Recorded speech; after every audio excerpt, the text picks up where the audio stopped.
do you feel like he overplayed his hand? And I was asking, does it upset you that almost like all these organizations are almost, it seems like they're doing it like, oh, dude, I swear to God, RC, it seems like almost like what we saw with Lamar Jackson. It's almost like everybody was like, hey, let's all kind of take the same approach. It really feels like it's almost the same thing, RC. And it's become very public as well. That was the thing that was strange about Lamar. As soon as Lamar was given the non-exclusive franchise tag, every team that we knew needed a quarterback was like, we don't want him. We don't want Lamar. And we're seeing the same things from these different organizations with Francis Ngannou. And I do believe some of the Tyson Fury talk may have lured Francis away from the UFC. He started to believe that he was a bit more popular or a bit more famous than he actually was. And you also know this, DC. You can be a great fighter. You can be an exciting fighter, but that doesn't mean that the public and the fans will view you and clamor for you the way that they do other people. Right? Francis Ngannou was not Conor McGregor. Francis Ngannou is not Israel Adesanya. Francis Ngannou is not Daniel Cormier. He's not John Jones. And I think just because you're winning, you start to feel that way and see what these other people are doing. And Francis did overplay his hand a little bit. Let's think about this, DC.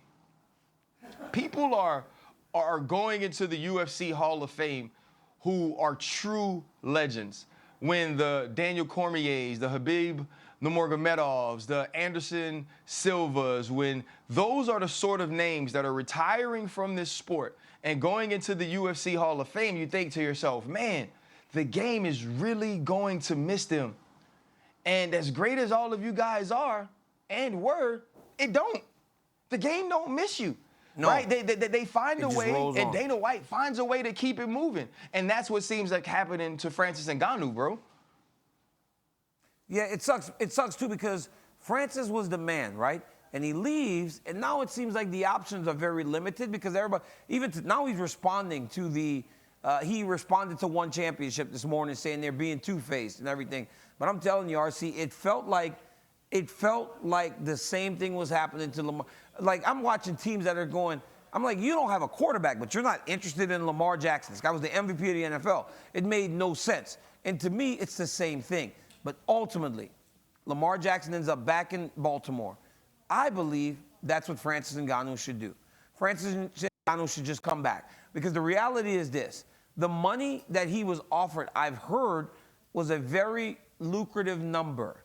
If he comes back, nothing changes. He walks right back into being in the heavyweight title picture, fighting for the championship, getting paid at that championship level and rate.